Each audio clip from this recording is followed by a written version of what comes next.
조윤호입니다.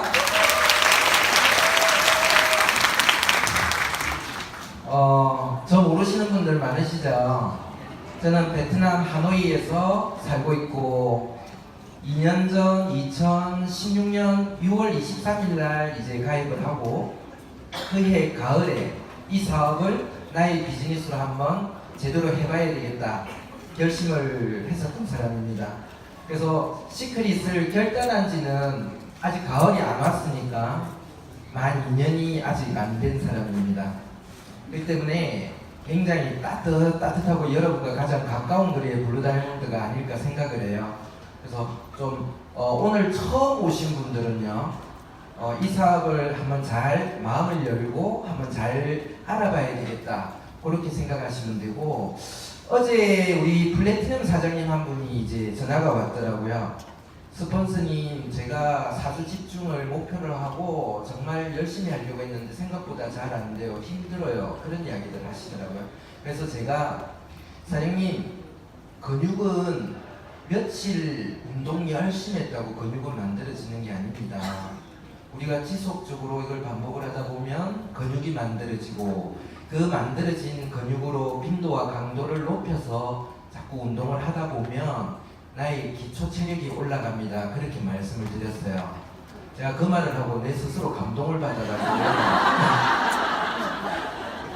사업을 하고 계신 분들이 매일 비슷비슷한 사업 설명을 듣기 위해서 이 자리로 오시는 이유가 바로 그 이유입니다.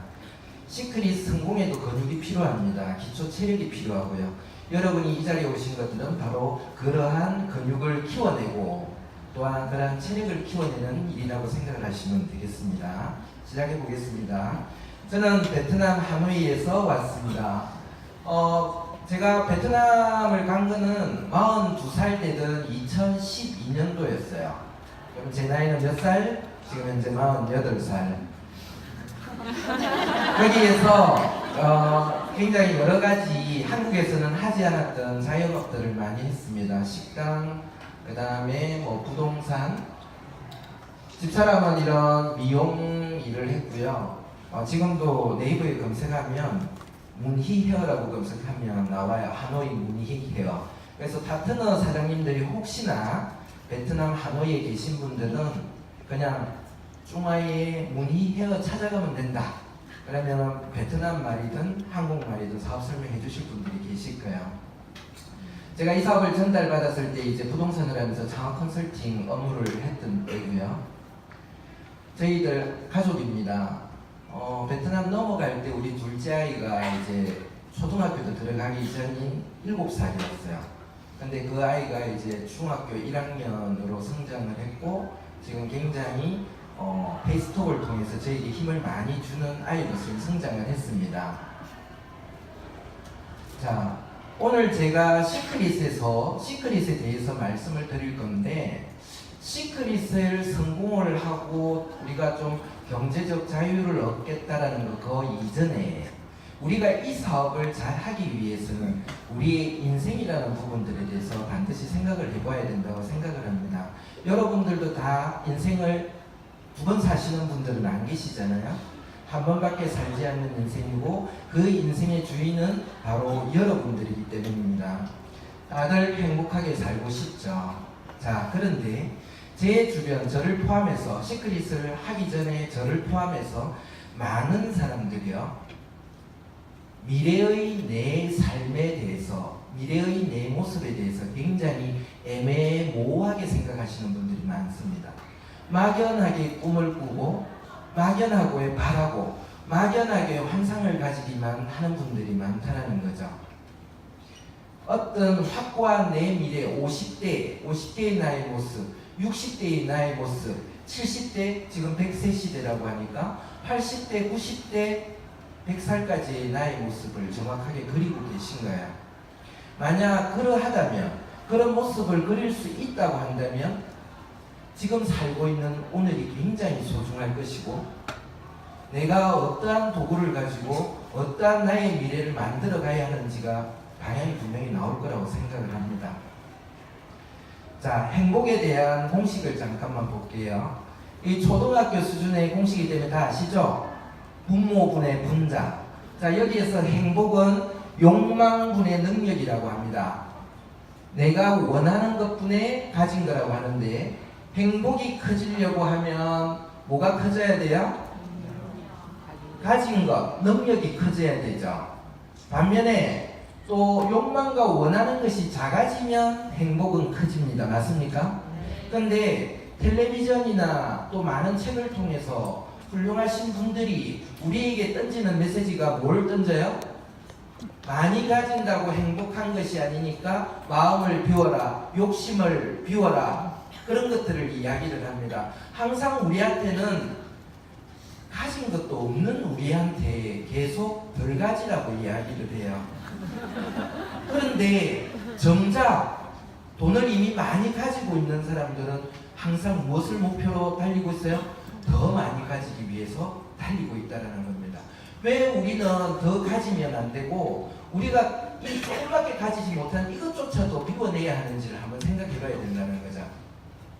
그래서 지금 돈이 행복하게 하기 위해서 필요한 것의 약 40%밖에 차지하지 않는 요소지만 우리가 살아가서 알죠. 돈이라는 것들은 거의 인생의 전부, 고민의 전부라는 걸 우리는 알고 있으면서, 그래서 제가 오늘 돈에 대한 이야기를 좀 드릴 거예요.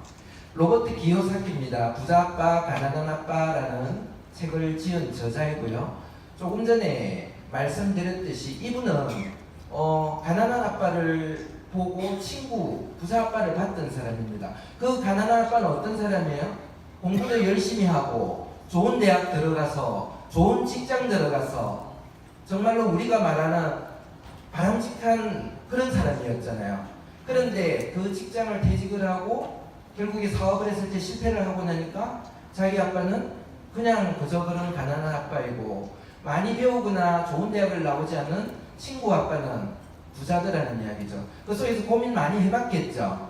우리보다 훨씬 많은 연구도 했을 거고 공부도 했을 건데, 그 사람이 돈을 버는 방법에 대해서 크게 4가지로 나누었습니다. 첫 번째가 임금소득자예요. 직장을 다니면서 임금을 받아서, 봉급을 받아서 생활하는 사람들이고요. 두 번째는 우리 주변에 너무 많은 사장님들요, 생계형 자영업자예요. 그런데 이 왼쪽 편에 있는 이 두 부류의 사람들은 공통점이 있습니다. 그 소득의 형태가 노동소득이라는 거죠. 내가 일하지 않으면 소득을 올릴 수가 없습니다. 나의 시간과 나의 노동을 수익으로 바꾸는 그러한 류입니다. 그런데 오른쪽 분을 보면 사업가요. 이 사업가는 그냥 여기에 이 사장님이 아닙니다. 적어도 직원이 500명 이상 되는 큰 기업, 대기업의 사장님들을 말하는 거예요. 이분들은 자기의 노동과 시간을 돈으로 바꾸는 게 아니라 직원들의 시간과 직원들의 능력과 직원들의 노동을 돈으로 바꾸는 사람입니다. 그리고 마지막요, 자본주의의 꽃 투자자들입니다. 이분들은 돈을 투자해서 자기가 일을 하지 않고 있는데도 돈을 버는 사람들입니다. 결국에 오른쪽의 분들은 소득에 있어서 노동소득이 아니라 시스템을 가지고 소득을 올리는 분들입니다. 근데 요즘 어떤 말이 있죠? 이러한 투자자, 특히 투자자, 돈을 벌고 시스템이 돈을 버는 자본소득의 증가율은 굉장히 높아지는데, 그에 반면 노동소득의 증가율은 높지가 않다는 거죠. 그렇다 보니까 지금 옛날에는 자본소득의 증가율과 노동소득의 증가율이 비슷하게 갔는데, 지금은 뱀의 입처럼 벌어지면서 점점 그 격차가 커지고 있는 그러한 지금 현실입니다. 제가 좀 이따 설명하면 더 드릴 거고요. 자, 봉급생활자, 임금소득자 한번 보겠습니다. 우리나라의 가계소득의 95.3%가 월급을 받아서 사는 임금소득자라고 합니다. 그러니까 내가 월급을 얼마를 받는가가 즉 삶의 수준이 되어버리는 그런 거죠. 그런데 임금소득이 갈수록 불평등해진다라는 이야기들을 지금 전문가들이 하고 있습니다. 자, 먼저 우리나라의 95.3%를 차지하는 봉급생활자들이 얼마를 버는가를 봤더니 74.2%가 연봉 4천만 원을 못 벌더라는 이야기죠. 월 400이 안 되는 돈을 거의 3분의 2가 그렇게 받고 있다는 겁니다. 그런데 이 소득 구조가 불공평해지더라. 왜? 바로 고용 구조에 있어서의 불공평 불평등 때문에요. 지금 우리나라하고 일본만 비정규직이라는 게 있습니다. 그런데 여러분 아시다시피 비정규직과 정규직의 노동의 강도들은 그렇게 차이가 나지 않아요. 그럼에도 불구하고 2016년 기준 보니까 비정규직의 임금이 정규직의 44%밖에 되지 않더라. 그리고 대기업과 중소기업을 보니까 중소기업의 임금이 대기업의 절반인 50%밖에 되지 않더라는 겁니다. 더욱이 자, 비정규직이라 하면 정규직으로 가기 위한 징검다리여야 하는데 우리나라 구조를 보니까 노동자의 근로자의 약 3명 중에 1명이 비정규직인데다가 그리고 비정규직이 정규직으로 전환되는 걸 봤더니 1년 뒤에 전환될 확률이 10명 중에 1명 10%밖에 안 되는 거야. 그리고 3년 뒤에 정규직으로 전환될 확률도 10명 중에 2명 20%밖에 되지 않는다는 겁니다. 제가 정확한 데이터인지는 모르겠는데 이 우리나라의 경제 성장률 1% 올라갈 때마다 일자리가 10만 개, 15만 개 정도가 만들어진다고 해요. 자, 그런데 우리나라의 경제 성장률 몇 프로입니까? 보통 한 3% 왔다 갔다 하죠. 그러면 적게는 30만 개에서 많게는 45만 개의 일자리가 만들어지는데 1년에 대학 졸업생이 쏟아지는 게 70만 명이 넘는 걸로 제가 알고 있습니다. 대학을 가기도 힘들어서 그렇게 공부 열심히 할 대학을 가고 그리고 스펙을 쌓고 외국어를 배워가지고 취업을 하려고 하다 보니 일자리가 모질라요.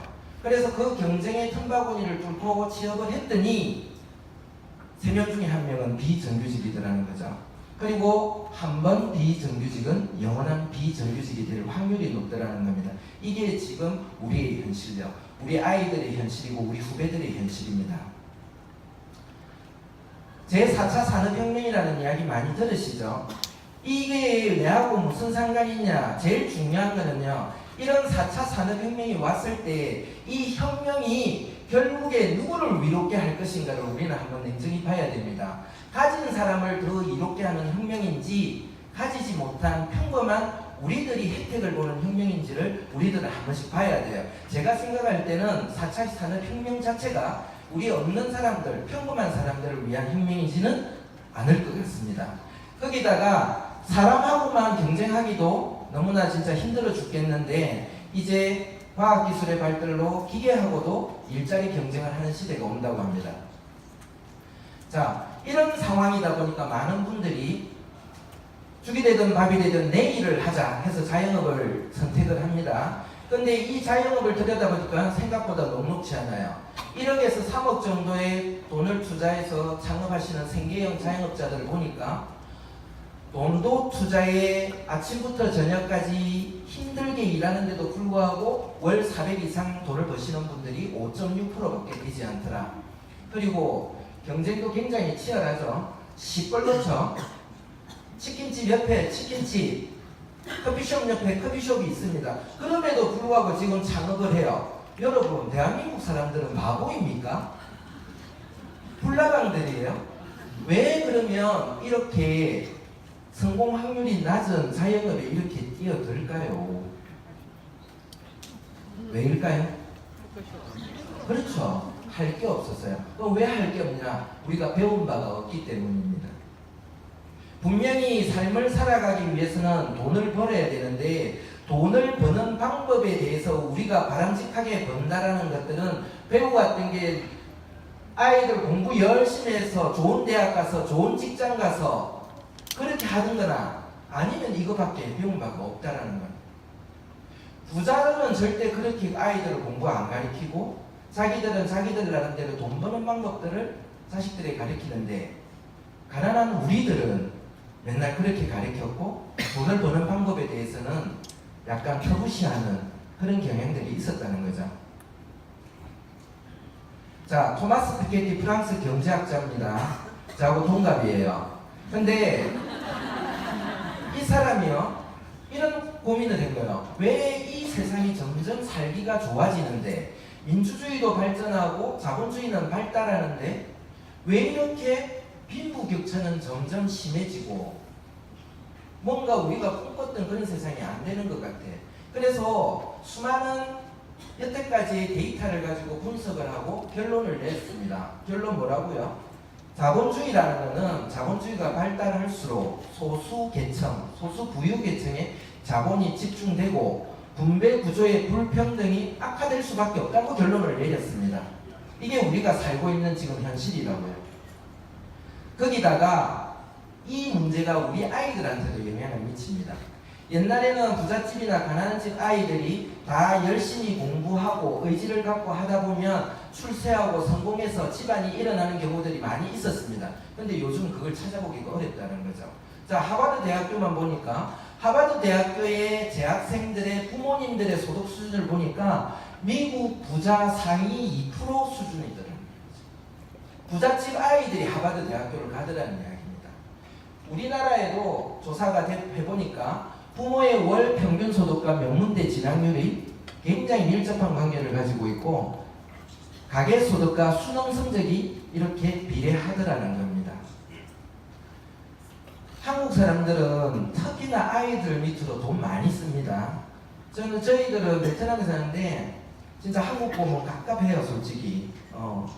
한국처럼 학원 안 보내고 빡시게 안 하는데도 돈도 그렇게 많이 사교육비를 안 넣는데도 저희 아들도 4개국 하거든요. 자랑 좀 합니다.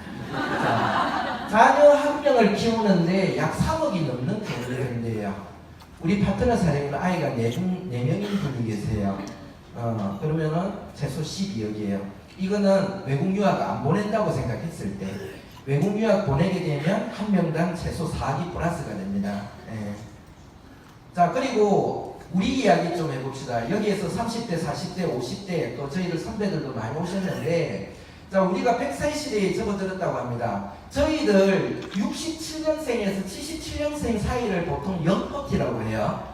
처음으로 100세 시대에 접어드는 세대이고 자식들한테 손을 벌릴 수 없는 무조건 자립해야 되는 세대이고 저는 대학교 1학년 때 X세대라고 했어요. 저희들을 X세대. 오렌지족이 저희 때 나온 이야기고요.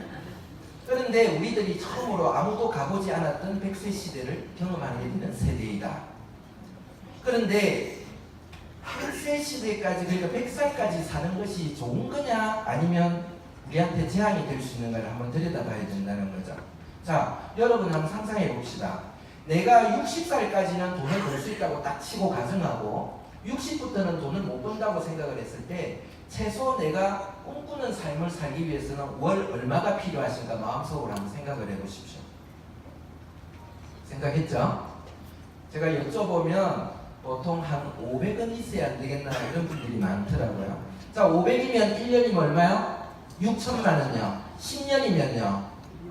6억. 20년이면 12억. 30년이면 18억. 만약 100살까지 장수는 아니죠. 100살까지 산다 했을 때는 24억이 필요합니다. 어마한 돈이 필요하죠.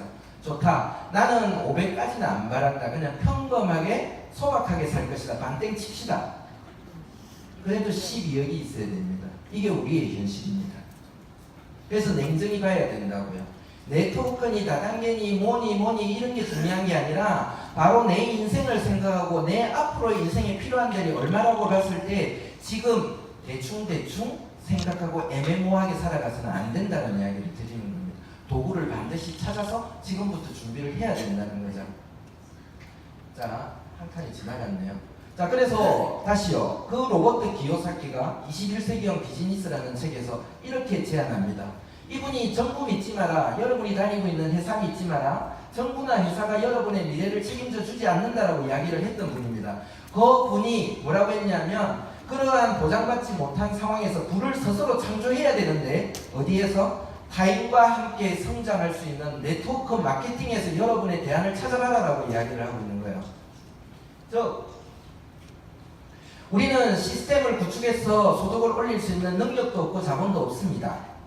그래서 많은 분들이 남들이 만들어 놓은 리스크가 없고 성공 확률이 높은 프랜차이즈를 돈을 주고 빌려오죠. 시스템을 빌려옵니다.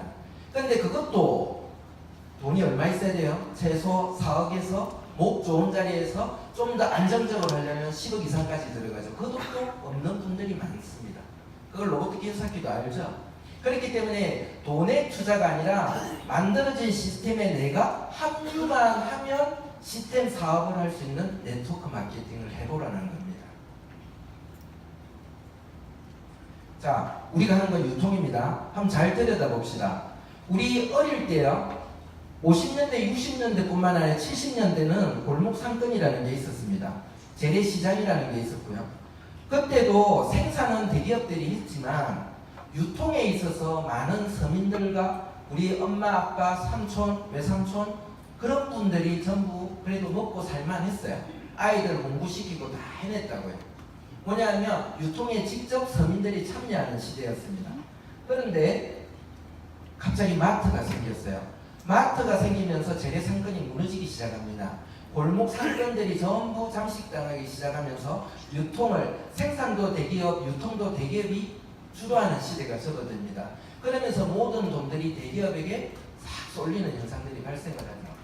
자, 그 다음에 텔레비전, 인터넷이라든지 케이블 TV 이런 것들이 굉장히 이렇게 발달하면서 TV 홈쇼핑이라는 것들이 나왔죠. 제가 베트남에 있다가 베트남에서는 텔레비전 잘 안 봅니다. 여기와 텔레비전을 켰더니 채널 한 칸 한 칸마다 TV 홈쇼핑이 있더라고요. 근데 그 홈쇼핑을 운영하는 기업들을 보니까 다 고만고만 그래도 좀 큰 기업들이 다 운영을 하고 있더라고요. 그 다음에 인터넷 쇼핑. 지금 여러분이 알고 있는 G마켓, 옥션, 11번가 이런 것들이 우리 한국 기업인가요? 아니라는 이야기죠. 이미 외국의 큰 미국 이베이라는 회사가 지금 다 가죽한 그런 상태입니다. 자, 엘빈 토플러입니다. 이 엘빈 토플러가 1980년대, 90년대, 2000년 초반에 걸쳐가 책들을 쓰면서 뭐라고 예언을 했냐면 이렇게 일방적으로 대기업들에 의해서 통제되고 주도되었던 시장의 권력이 새로운 세력인 프로슈머에 의해서 어떻게 돼요? 주도될 것이다. 그리고 중요한 거예요. 부의 권력이 이동될 것이라고 예언을 했습니다. 자, 그런데 제가 지금 이 뽑은 이야기는 저의 이야기가 아니라 여러분이 관심만 가지고 보신다면 자주 접할 수 있는 많은 전문가들이 지금의 우리가 변화들을 이야기를 하는 겁니다. 자, 부의 권력이 이동되고 있다는 이야기를 똑같이 하고 있고요. SNS, 소셜미디어 등을 통해서 미디어 민주주의가 이루어졌다고 합니다. 군중들이 일반 평범한 사람들이 굉장히 똑똑해졌고 네트워크 파워가 생겼다고 이야기하고요. 기업 주도권의 시대에서 지금은 이제 소비자 주도권의 시대로 접어들고 있다고 이야기를 합니다. 마케팅의 변방에서 한낱 대상에 불과하던 소비자들이 이제 드디어 마케팅의 주체로 나서기 시작했다. 이걸 할 수 있었던 힘이 뭘까요? 바로 스마트폰이요. 스마트폰이 나오면서 SNS가 생기면서 옛날에는 스마트폰이 없을 때는 매스미디어라고 하는 우리 TV 3사, 그 다음에 신문 3사 이런 데에서 여론을 만들고 하면 다 되었어요. 마찬가지로 마케팅은 유명 연예인을 써서 매스미디어를 통해서 광고를 하면 소비자들이 그거를 믿고 구매를 하던 시대가 있었습니다. 하지만 지금은요, 안 돼요. 지금은 아무리 여론을 만들려 하더라도 소비자들의 말빨이 지금 더 먹히는 그런 시대에 살고 있다는 겁니다. 그것이 바로 우리들이 네트워크 마케팅을 하는 데 있어서 큰 힘을 가진다는 이야기예요. 네트워크 마케팅은 간단합니다. 자, 우리가 유통이라는 거는 백화점도 있고 쇼핑몰도 있고 뭐 등등이 TV 홈쇼핑도 있고 그러는데 그 과정에는 많은 비용들이 들어갑니다. 백화점이나 TV 홈쇼핑 같은 경우는 이렇게 앞에 보이는 수수료 말고 뒤에 있는 숨어있는 수수료까지 포함한다고 하면 약 60% 정도의 수수료가 들어간다고 해요. 자, 그러한 수수료가 있고 제반 경비들이 있고 인건비가 있고 광고비가 있기 때문에 제품 가격은 비싸질 수밖에 없죠. 그런데 그렇게 똑같이 백화점에 팔고 있던 물건들을 이 중간 과정을 없애고 소비자들이 직접 유통을 담당함으로써 제품 가격은 낮추고 여기에서 발생되는 유통 마진을 소비자들이 당당히 가져간다는 겁니다. 대한민국 같은 경우는 몇 프로요? 35%요. 미국 같은 경우는 50에서 60%요. 자, 네트워크 마케팅 시장은 이미 지금 굉장히 큽니다. 네트워크 마케팅만 하더라도 5조가 넘는 시장이고 방문 판매 후원 방판들을 포함하면 약 19조 시장이고 전 세계적으로는 직접 판매 시장이 약 200조 시장입니다. 엄청난 시장이죠. 네트워크 마케팅만 보더라도 라면 시장이 지금 한 2조 정도 되니까 2.5배 정도 되는 훨씬 더 큰 시장입니다. 종사자도 이미 많이 늘어나고 있고요. 저는 다니면서 아시아 이야기를 많이 합니다. 우리 스폰서들 중에서는 뭐 아시아에 사업하는 아시아의 왕자도 계신데 지금 중국 같은 경우는 제한적으로 네트워크 마케팅을 허용을 하고 있고요. 그럼에도 불구하고 한국이 5조라고 하면 중국 같은 경우는 1929위안 약 32조 시장입니다. 그런데 이 시장이 지금 앞으로는 어떻게 될까요? 점점 개방이 될까요? 점점 닫힐까요? 개방되겠죠. 우리는 이걸 메인 목표로 해서 지금부터 대한민국에서부터 열심히 해야 될 것 같고요. 자, 대한민국에 2,000개가 넘는 네트워크 마케팅 회사가 있습니다. 그런데 정부에서는 공정거래위원회 산하로 직접 판매 공제조합, 특수 판매 공제조합을 만들었고 그 조합에 가입되어 있는 회사만을 합법적인 업체로 봅니다. 2017년 12월 기준으로 125개만이 합법적인 업체입니다. 시크릿은 직접 판매 공제조합에 가입이 되어 있고 출자사로 되어 있죠. 오너는 유태인들입니다. 유태인들은 대단하죠. 그런데 유태인들은 본인들이 가지고 있는 역사가 있고 그 역사 속에서 살아남기 위해서 자식들에게 교육을 굉장히 독특하게 교육을 시켰고 그러다 보니까 경쟁력이 굉장히 뛰어난 민족입니다. 여러분들 개인적으로 우리 아이작 회장님 보면 반하실 거예요. 일본에서 제가 아이작 회장님 계시는 줄 모르고 저기서 입장을 하는데 아이작 회장님이 앉아 계시다가 발견을 하고 뛰어나오셔가지고 막 안아주고 그러시더라고요. 보통 분이 아니세요. 굉장히 세심하고 업무적인 부분들도 굉장한 디테일까지도 다 파악을 하고 계신 분이에요. 어쨌든 자, 시크릿은 독특한 탄생 스토리를 가지고 있습니다. 원래부터 네트워크 마케팅 회사로 출발한 회사가 아니라 2005년도부터 회사가 만들어졌는데 백화점, 면세점, 쇼핑몰들을 통해서 유통했던 회사입니다. 지금 현재도 전 세계 40개국에 600개 이상의 매장을 가지고 있습니다. 그러한 회사가 2011년도에 지금의 유통의 변화, 유통의 트렌드 자체가 지금 변하고 있는 시점에서 다이렉트 채널을 하나 더 열은 거예요. 지금 다이렉트 채널로 유통이 되고 있는 나라는 총 7개국, 미국, 멕시코, 한국, 캐나다, 호주, 일본, 독일입니다. 그런데 지금 하반기에 베트남을 필두로 해서 동남아시아 쪽으로도 진출을 하겠죠. 예. 자, 지금 이제 각국의 매장들의 모습이고요. 자, 시크릿 이제 뜻들 다 아시죠? 시크릿은 영사전에 나오는 단어인가요? 아니요. 시크릿은 바다라는 뜻과 비밀이라는 뜻의 합성어입니다. 바다의 비밀. 그럼 여기 바다는 뭐냐? 바다는 이스라엘과 사해바다 사이에 있는 큰 영호입니다.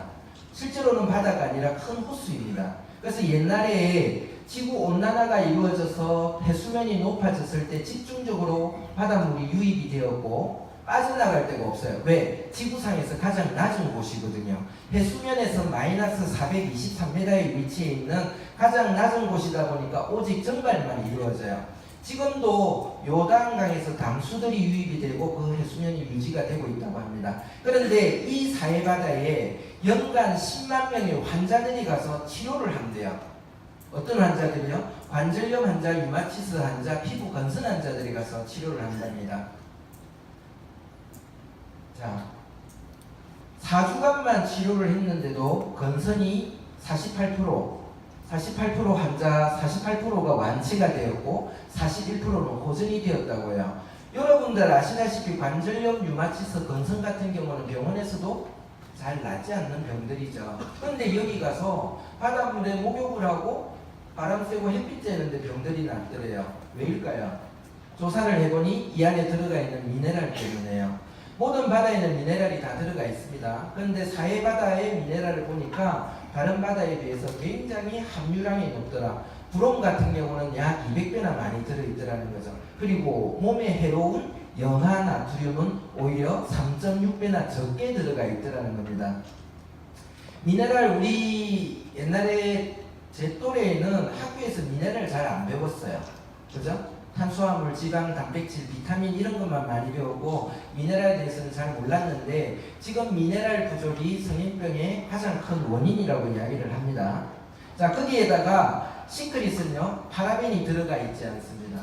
파라벤은 합성 방부제입니다. 근데 최근에부터 파라벤이 들어가 있지 않은 게 아니라 시크릿은 탄생할 때부터 파라벤이 포함되어 있지 않습니다.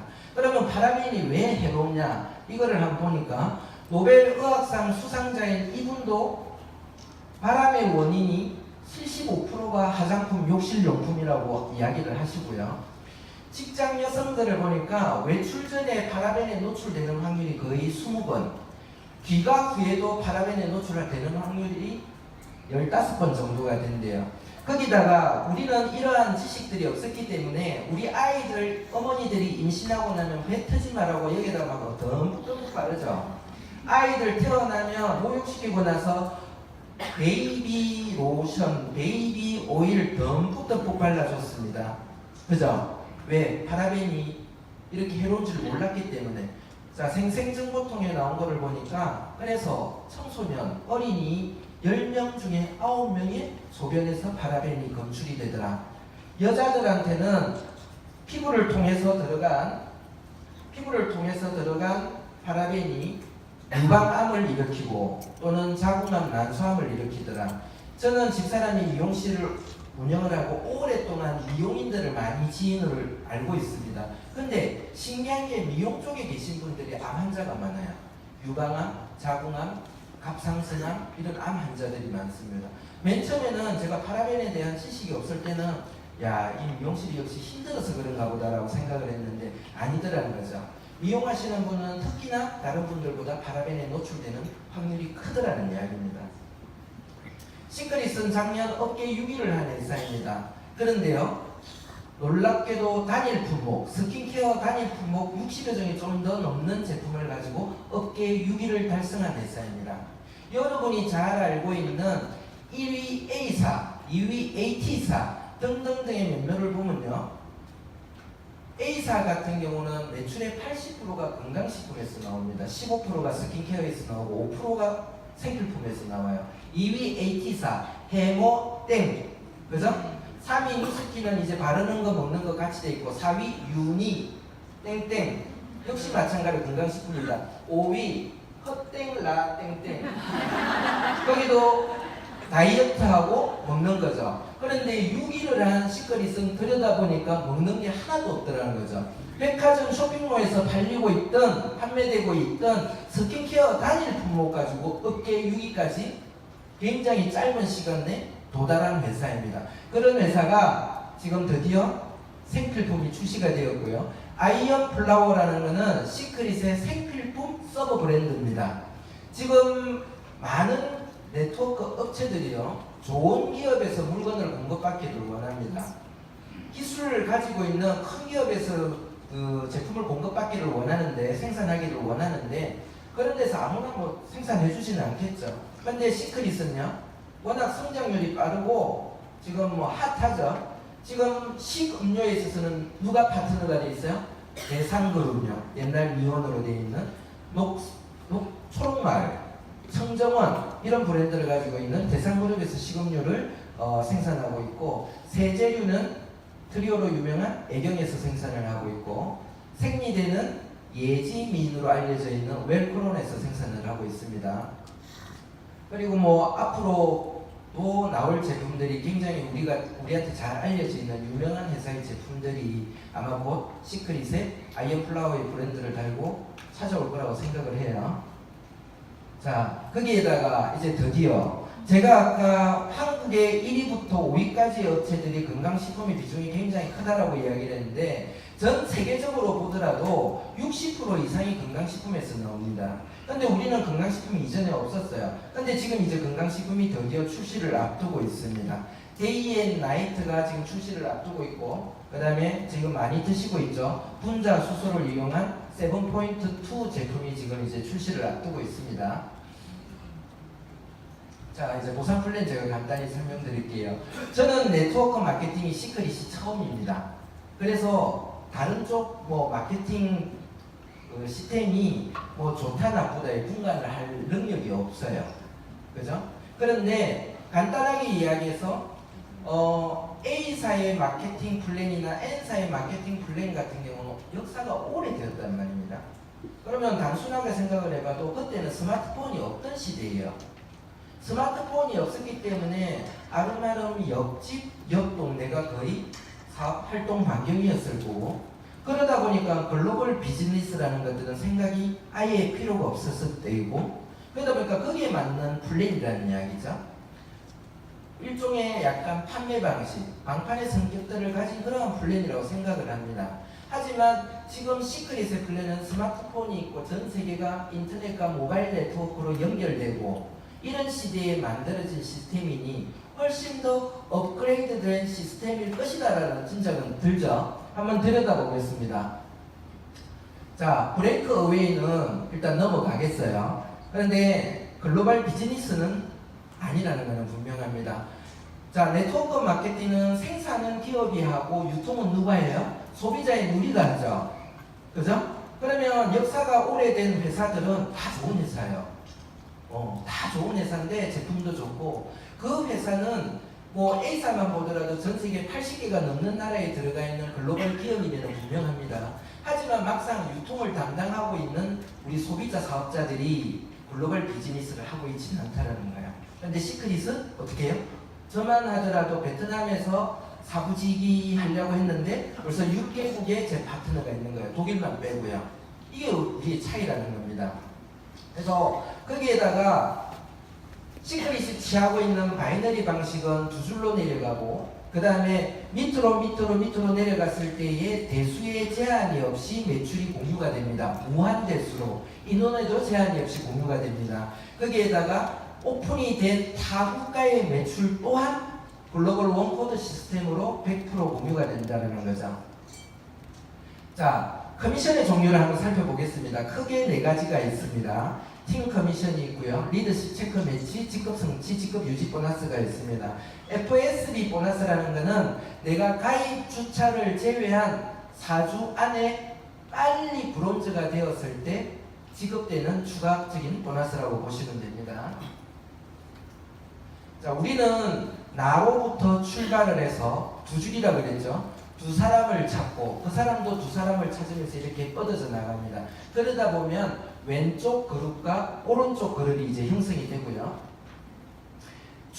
매주마다 이제 매출을 가지고 정산을 하는데, 여기서 매출이라 함은 신규 사업자가 가입되었을 때 획득하는 1000CV, 그리고 기존 사업자들이 4주마다 오토십 또는 구매를 통해서 올리는 40에서 60CV, 이것이 이제 매출인데요. 왼쪽과 오른쪽의 매출은 어느 쪽이 크든지 매주마다 차이가 좀 있겠죠. 여기에서 큰 쪽을 대실적이라고 작은 쪽을 소실적이라고 합니다.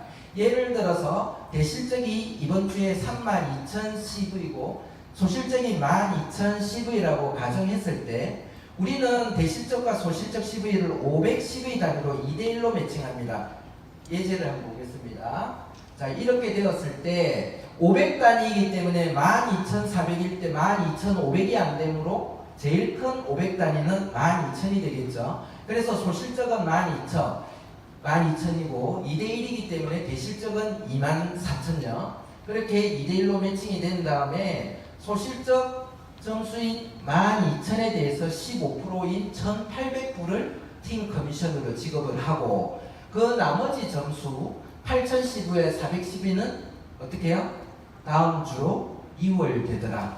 시크릿은 돈으로 매칭되어서 수당으로 타먹지 않은 점수는 언제까지나 계속 무한 누적 2월이 됩니다. 마감이라는 게 있어서 이번 달 지나고 나면 모든 게 플래시 아웃되어서 다시 처음부터 제로로 시작을 하는 것들이 아니라, 돈으로 타먹지 않는 점수는 계속 누적 2월이 되더라. 자, 정리해보면 대수와 인원에 상관없이 무한 공유가 되고, 이 15%라는 거는 브론즈부터 크라운 로얄까지 모든 직급 공이 15%라는 게 적용이 됩니다. 그리고 무한 누적 2월이 되고, 중요한 거는 글로벌 원코드 시스템이다. 대한민국 코드 따로 있고 미국 코드 따로 있는 게 아니라 한 코드 시스템으로 내 하선에 미국 사람도 들어올 수 있고 멕시코 사람, 저는 멕시코 사람 있습니다. 많습니다. 예, 스페인어로 고급스럽게 카톡방에 이제 카톡을 해요. 근데 스페인어 저 모르거든요.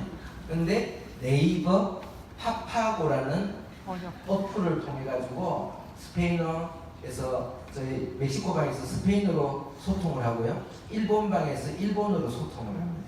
이게 지금 우리 시대라고요. 어쨌든 글로벌 원코드 시스템이고요. 자, 그런데 무한대 수고 인원에도 제한이 없으면 나중에 국가들이 계속 오픈되고 나면 매출이 한없이 늘어날 것이고, 그렇다 보면 먼저 시작하셨던 저 위에 분들은 무한대의 소득을 올리게 되겠죠. 하지만 이거는 우리가 원래 슬로건으로 내세웠던, 가치로 내세웠던 부의 공동체에는 맞지 않습니다. 우리는 100억짜리, 100억 버는 한 명을 만드는 것들이 아니라 1억 버는 수많은 사람들을 만드는 것을 우리 철학으로 가지고 있죠. 그렇기 때문에 매출이 무한 공유가 되지만 이 팀 커미션에 대해서는 리미트를 걸어놨습니다. 그걸 우리는 주급점이라고 합니다. 리미트가 얼마인가를 봤더니 일주일에 25,000불. 1달러가 1,000원이라고 봤을 때 아무리 매출이 많아도 일주일에 2,500 이상은 벌어가지 못하더라. 일주일에 2,500이니까 1년이면 얼마야? 13억 명. 근데 정의자 스폰서님 어떻게 많이 벌어가시지? 이 항목 외에 그 다음에 리더십 체크 매치 때문입니다. 리더십 체크 매치는 뭐냐? 우리가 이제 두 줄 구조다 보니까 만약에 빼곡히 채워졌다 했을 때 2명, 4명, 8명, 16명, 32명 이런 식으로 포지션이 생기겠죠. 그런데 우리가 적어도 1세대, 1대, 2대, 3대, 4대 이 정도의 분들에게는 굉장히 애정도 쏟고 많이 도와주고 스폰서님도 붙이고 되게 많은 노력을 하겠죠. 근데 우리 나보다 늦게 시작한 사람이 나보다 돈을 많이 벌 수 있는 구조입니까? 아닙니까? 많이 버는 경우들이 종종 나오죠. 근데 내가 그 사람을 성공을 위해서 열심히 도왔지만, 진짜 선의를 갖고 도왔지만, 그리고 내 파트너가 이번 달에 나보다 2배나 많이 벌었지만 나는 당신이 많이 벌기 때문에 행복하다라고 이야기는 하지만 이게 1년 반 되면 어떨까요? 보통 사람들은 좀 그렇겠죠. 자, 그런데 파트너의 성공이 파트너만의 성공이 아니라 나의 성공으로도 이어지게끔 파트너들이 벌어가시는 팀 커미션에 대해서 일정 비율을 정해서 나에게도 추가적으로 수당을 주는 거예요. 그게 이 수당이에요. 어떻게? 나의 직급이 브론즈나 로얄이면 1세대 두 분에 대한 20%를 회사에서 추가적으로 줘요. 내가 실버 골드이면 2세대 4명의 10%까지요. 그리고 플래티넘 루비이면 3세대 8명의 10%까지요. 다이아몬드 이상은 4세대 16명의 10%까지 줍니다. 이게 굉장히 큰 소득을 이제 나중에는 창출을 하게 되고요. 거기에다가 왜 1대, 2대, 3대, 4대라고 1세대, 2세대, 3세대, 4세대를 했을까? 이건 차이가 뭐냐? 1대를 탁 가봤더니 이 사람이 돈을 못 벌었어. 이번 주에 돈을 못 벌었다고. 자그마치 20%나 되는데 버는 게 빵원이야. 그럼 나 손해잖아요. 그래서 컴퓨터는 어떻게 하느냐면 내려왔는데 돈을 못 벌고 있으면 그 사람은 패스. 그 다음에 돈 버는 사람을 1세대로 해서 20%가 계산이 됩니다. 좀 뭐냐? 우리들이 더 많이 벌어갈 수 있는 확률이 있더라. 네. 자, 거기에다가 나중에는 여러분들이 팀이 커지고 그룹이 커지고 하면 또 하나의 집주청자를 만들 수 있어요. 이러한 그룹의 모델을 또 하나 만들고 또 하나 만들고 가능합니다. 특히나 젊으신 사장님들은 앞으로 그럴 가능성들이 엄청 많아요. 네. 자, 그리고 직급 성취 보너스요. 우리는 직급이 총 11단계가 있습니다. 브론즈부터 크라운 로얄까지. 이 직급들을 달성할 때마다 일시금으로 원타임으로 지급을 하는 겁니다. 그래서 이 금액들이 총 합하면 15억 2천이 정도가 되는데 여러분이 시크릿에 사인을 하고 와우팩을 내리는 순간 지금 당장 내가 인출은 하지 못해도 앞으로 인출할 수 있는 15억 2천이 여러분의 계좌에 꽂혀 있다고 생각을 하시면 돼요. 그래서 브론즈를 달성할 때 그만큼 타시고 또 그 직급을 갈 때마다 꼬박꼬박 타시면 돼요. 인출하시면 되는 겁니다. 저는 이제 3단계 나갔어요. 왕건이 세 단위가 나왔어요. 네. 자, 그래서 그렇고 그 다음에 이제 직업 유지 보너스는 내가 브론즈에서 로얄을 간 최초 로얄을 달성했을 때부터요 4주마다 평가를 합니다. 그때의 유지지는 직급이 뭔가에 따라서 4주마다 월급의 형태로 돈이 지급이 돼요. 로얄이면 로얄에 해당되고 플래티넘을 주는데 자 다이아몬드 갖다가 이번 주에는 매출이 좀 저조해서 루비로 떨어졌다. 그러면 다른 회사 같은 경우는 안 줄 수 있는데 시크릿은 떨어진 루비 거를 줘요. 다이아, 루비, 플래티넘 거를 줘요. 그런데 그 격차가 그렇게 많이 차이가 나지 않습니다. 20만원에서 40만원 정도가 차이가 납니다. 자, 직급은 우리가 4주간의 매출을 좌우 4주간의 매출을 가지고 이제 평가를 합니다. 그래서 다음 주로 넘어가면 맨 앞에 주의 계산에 들어왔던 주는 계산을 하지 아니하고 지금 이번 주를 기준으로 토탈 4주 거를 계속 반복적으로 평가를 해서 직급을 성취를 하게 되고요. 자, 여러분들한테 용기를 드리기 위해서 제가 데이터를 가지고 왔습니다. 2016년 저는 6월 23일 날 가입을 한 사람입니다. 그런데 제가 이 사업을 잘 몰랐겠죠. 잘하는 방법을. 그리고 그때 당시로는 제가 이 사업을 통해서 1,000만 원을 벌겠다는 생각조차도 없었던 사람이에요. 믿지를 않았으니까. 그래서 실버는 4주 만에 갔었는데 실버에서 바로 로얄, 브론즈, 액티브로 떨어져서 액티브로 그냥 쭉 간 거예요. 그래서 보니까 10월 말까지 제가 11월 달 초에 정의자 스폰서님하고 만나서 내가 결단을 하게 되는데 그 결단할 때의 유지직급이 액티브였다는 거야.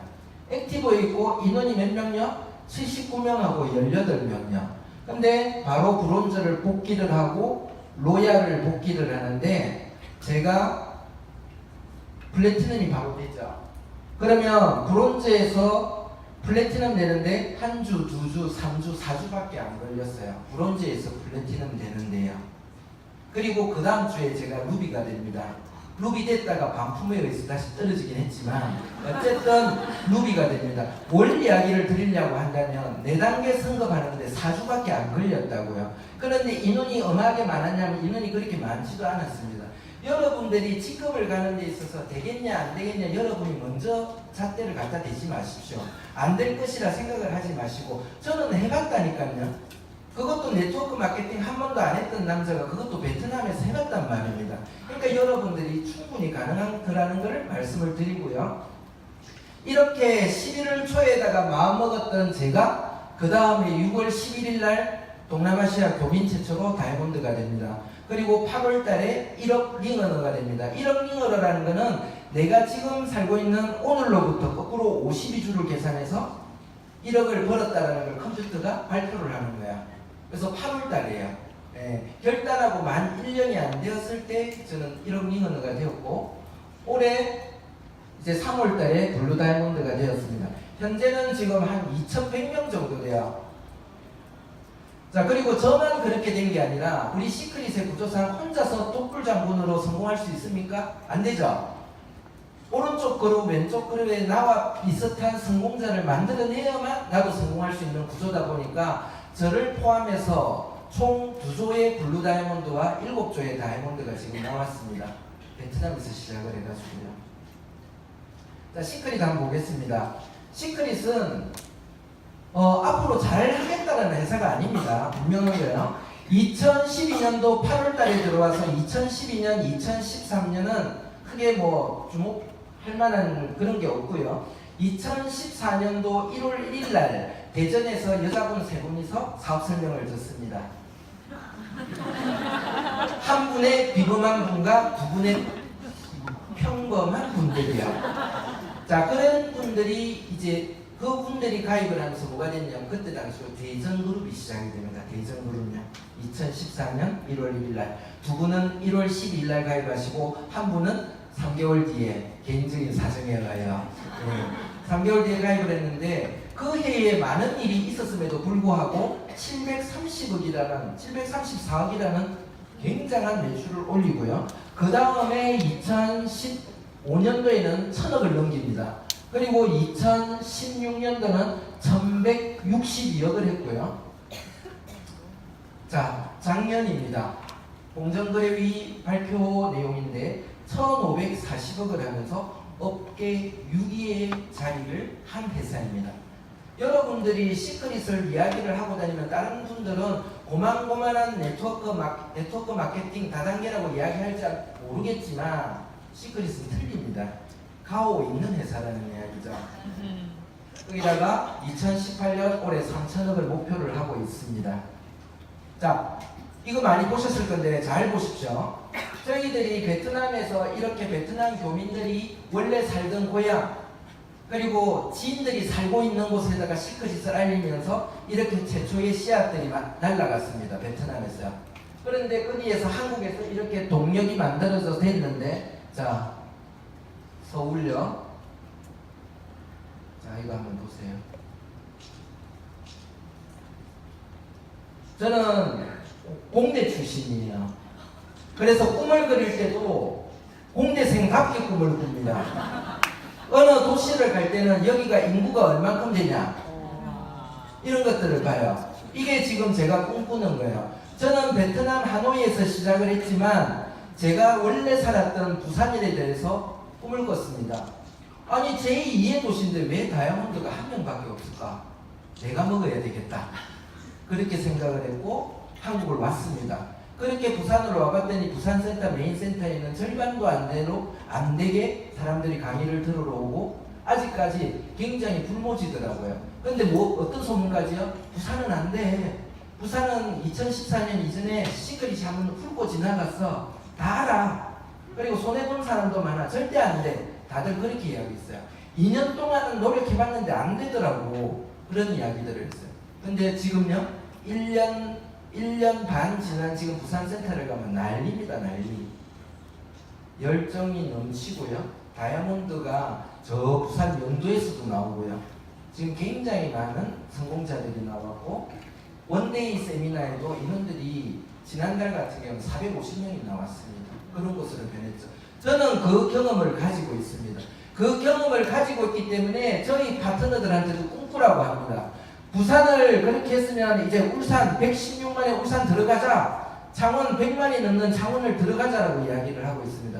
여러분들이 이 도시 안에 관련들이 다 많을 거예요. 우리 분명히 글로벌 사업 맞습니다. 글로벌 사업 맞지만은 대한민국만 하더라도 우리가 1조 매출을 지금 목표하고 있는데 아직 3천억을 가지 않아 30%도 진행 안 됐거든요. 그 지금 도시들을 다녀보면 시크릿이 자리 안 잡은 도시가 거의 대부분입니다. 여러분들이 이 도시들을 전략적으로 목표를 정하시고 공략을 하신다면 1년 반만 하신다면 최소 저도 1년 반 만에 이루었기 때문에 여러분들도 충분히 가능하다는 거죠. 이거 잡고 글로벌은 글로벌대로 진행하자는 겁니다. 자, 시간이 되게 없네요. 자, 베트남도 제 마찬가지입니다. 저는 베트남을요 역시 숫자로 생각합니다. 많은 분들이 베트남 못 사는 나라인데 와우팩이 돼? 라고 이야기를 합니다. 물론 전체적인 1인당 GDP를 보면 못 사는 나라가 맞습니다. 하지만 우리는 베트남을 들어가거나 동남아를 들어갈 때요 원래가 백화점에 팔리던 프리미엄 제품이고 그런데 동남아도 잘 사는 사람들 잘 살아요. 저기 베트남이 굉장히 큰 나라인데 하노이, 호치민, 다낭만 하더라도 인구수가요 꽤 많죠. 1600만 거의 1700만이에요. 그리고 1인당 GDP가 전체는 낮을지 모르겠지만 호치민 같은 경우는 5,000불이 넘습니다. 하노이도 3,400불이 넘고요. 우리나라 한번 볼까요? 86 아시안게임 열릴 때 우리나라 GDP가 2,600불밖에 안 됐어요. 제가 대학교 들어갈 때 6,000불이 이제 간 넘었습니다. 근데 지금 대한민국 엄청나게 성장했죠. 우리들은 이 가능성을 보고 가는 거예요. 베트남에서 시작을 한 게 이제 씨앗들이 날라 외국으로까지 지금 커졌고요. 자, 여러분 이것도 잘 보십시오. 우리 지금 대한민국 사람들이 외국에 나가 있는 사람들이 740만 명이 넘습니다. 아시아만 보더라도요 390만 명이 넘어요. 자, 우리가 비행기 타고 미국이나 캐나다까지 그렇게 사업을 할 수도 있겠지만 만약에 그건 안 된다 하더라도 아시아만 한번 볼까요? 중국, 일본, 한국 그죠? 14억 5천만, 일본 1억 좀 넘죠? 동남아시아의 아세안 10개국만 하더라도 6억 5천만 명입니다. 그것만 하더라도 22억 시장이에요. 여기 포함 안 시킨 게 중앙아시아예요. 근데 중앙아시아도 요즘 많이 핫하죠? 이야기 들으셔서 알죠? 이 우리가 비행기 타고 5시간 내로 갈 수 있는 곳만 공략한다 하더라도 22억 시장입니다. 조금 전에 보셨던 대한민국 지도, 그리고 지금 이거요. 여러분들이 마음 잡수시고 도전하려면 뭐 얼마든지 할 수 있습니다. 우리가 지금 그것을 과감히 도전을 했을 때 우리 후배들, 우리 파트너들, 우리 아이들은 더욱더 큰 시장에서 마음껏 사업을 할 수 있는 그런 날이 오겠죠. 저도 시작은 미약했습니다. 이렇게 센터도 없이 미용실에서 자그마치 이렇게 큰 칠판을 두고 스폰서님 오셔서 저기에다가 보상 플랜을 하시더라고요. 그러니까 동그라미 3개 딱 그리니까 딱 이제 더 적을 데가 없어요. 여하튼 저런 식으로 출발을 했었어요. 그런데 이제 센터를 만들기를 시작을 했고, 액티브 에이전트가, 브론즈가, 로얄이 강의를 하기를 시작을 했습니다. 강의의 능력이 없었기 때문에 유튜브를 6시간, 7시간 보고 1시간짜리 강의 자료를 만들고 자기의 목소리로 강의를 하기 시작했고요. 처음에는 이런다고 사업이 될까? 라고 생각을 했는데 그 무의미한 시간들을 반복을 하다 보니까 자기도 모르게 이 시크릿에 아까 말씀드렸듯이 근육이 생겨나기 시작을 하고 기초 체력이 만들어지기 시작하더라는 거죠. 그러면서 우리 스폰서님이 꼭 이야기해달래요. 저한테는 너무나 소중한 존재입니다. 우리 이수백 스폰서님. 저에게는 등불 같은 분이셨고 지금도 항상 제 앞에서 가이드가 되어주고 계십니다. 약속 지켰습니다. 자, 그러면서 이제 한국을 오게 되었고요.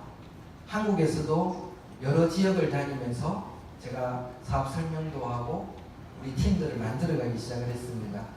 좋은 분들을 많이 만난 거죠. 네, 부산에서 이제 시작한 거고 지금 똑같은 일들이 멕시코에서 지금 일어나고 있습니다. 제가 저의 파트너는 하지만 상해가 지금 그러한 일이 일어나고 있고요. 베트남은 지금 2년 동안에 많은 좀 준비들이 또 진행이 되고 있고요. 일본이 또 오사카, 도쿄, 니가타 이런 곳에서 지금 후쿠오카 이런 곳에서 시작이 되고 있습니다. 많은 분들이 플래티넘 루비 사장님들이 요번에 싱가포르를 같이 갔다 왔는데요. 이분들이 이제 곧 다이아몬드가 되실 분들입니다. 자, 사장님들, 제가 처음에 했던 말로 다시 한번 돌아가 볼게요. 여러분들이 이 사업을 성공을 하고 싶으시다면 여러분의 미래부터 결정하십시오. 오늘은 그 다음입니다. 그래서 뚜렷한 목표가 있을 때에 우리가 정확한 목표를 설정할 수 있고 거기에 따른 전략들이 나올 수 있고 행동들이 나올 수 있는 것입니다. 격변의 세상이라고 합니다. 우리들은 다 마음의 창들을 가지고 있습니다. 그 마음의 창들로 세상을 보고 있습니다. 누구는 큰 창을 가지고 있고 누구는 다락방 창을 가지고도 있습니다. 창의 사이즈가 문제가 아니라 그 창을 통해서 나는 한쪽 방향만 보고 있지 않는가 한 번쯤 돌아보자는 거죠. 이 격변의 세상에서는 새로운 마음의 창, 프레임으로 세상을 볼 필요성이 있습니다. 한 번뿐인 인생입니다.